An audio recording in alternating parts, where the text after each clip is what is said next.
We need to get the entrepreneurial spirit back in Europe. That could supply the whole heat supply for Frankfurt in 2030. So it's really just good business.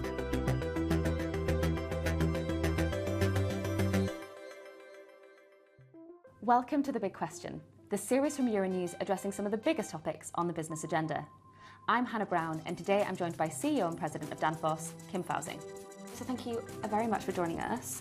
We hear a lot about Europe's struggling competitiveness and the need for less but better regulation to improve the situation.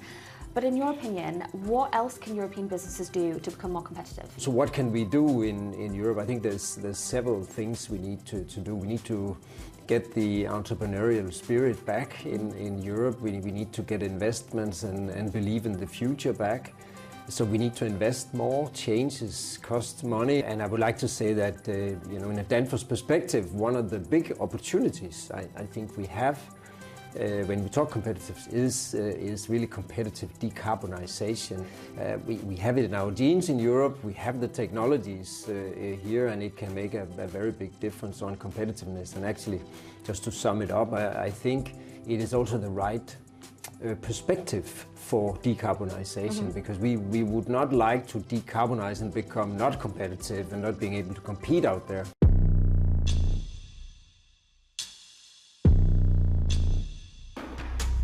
So can you give me a little example of exactly what does competitive decarbonization look like? What I'm talking about is really this mainstream decarbonization, and it starts with efficiency in our infrastructure. So first example could be sort of this basic energy efficiency story is that today, most electrical motors that are in all sorts of industrial applications are on-off. So it means either they run 100% or they are stopped 100%. That's very inefficient. If you combine it with a variable speed drive, Yes. Europe could save, 10 billion euro just for that one single base application, and it's a huge saving, and it's all competitiveness in the end of the day. And for the sector coupling, where we use a lot of the excess heat being generated, so that would be take data centers. They are growing fast, and the big thing here is how do we use all that energy? And if we would just integrate that excess heat being produced by the data centers in the proximity of Frankfurt, that could supply the whole heat supply for Frankfurt in 2030, right? So it is very, very powerful, right?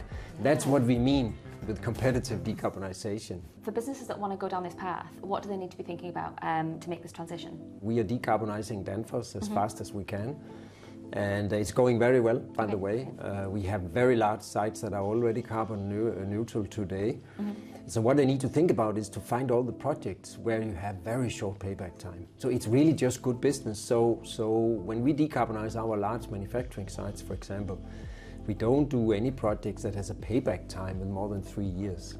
Oh, wow. Okay. So it means, de facto today, Danfoss is more profitable because we have been doing decarbonization projects. And we actually have around 200 projects continuously running in the company. Example, now we are sitting in the proximity of our big headquarters site where we have 250,000 square meters on the roof.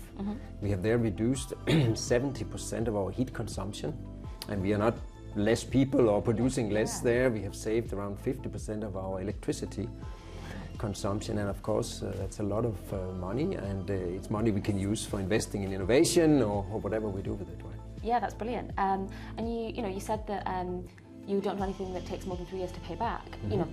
That's quite a short return on investment. It is. So, do you think for maybe smaller businesses, it is feasible? It is an investment that all businesses can make? Yes, it is. And I think the challenge for smaller businesses is that, if you're a very small company, you do not have the same resources as Danfoss or somebody else, and therefore it's maybe hard to sometimes know exactly what you can do, but the examples are there in all sectors. There are great projects you can do. It's the same story, short payback time, it makes the company more competitive. I think we have to be better in the different countries to actually maybe support the smaller mid-sized companies with the systematic approach and the insights of how to, like we try to do here in Denmark, but it's definitely something everybody can do. Okay, brilliant. And thinking about the technologies needed, does everything that's needed already exist, or what still needs to come? I would say a vast majority of what we need is here. Brilliant. It's existing, we can do it. Especially if you talk about this base decarbonization or the competitive decarbonization, the short payback time. That is something we have already. We can do it now. We actually do it as we speak. So I would say all the technology is there.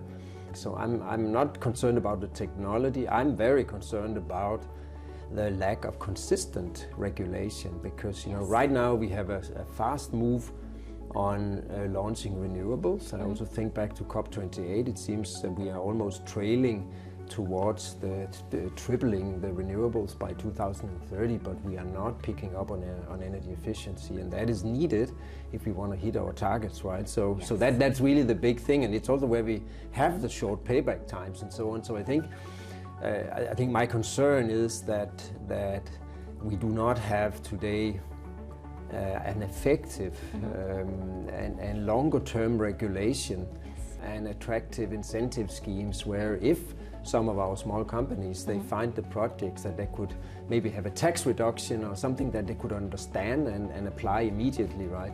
That's what we need, and that's what we're arguing hard to get. And so thinking about these targets, if kind of regulation and incentives get to the level that that you're suggesting, do you think we will achieve targets on time, or when do you think is a more feasible? I think we could achieve targets on time. I think the power and the knowledge is there.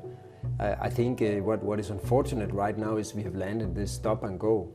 So let me give you a few examples. EV market in Europe is right now in a distress or in trouble.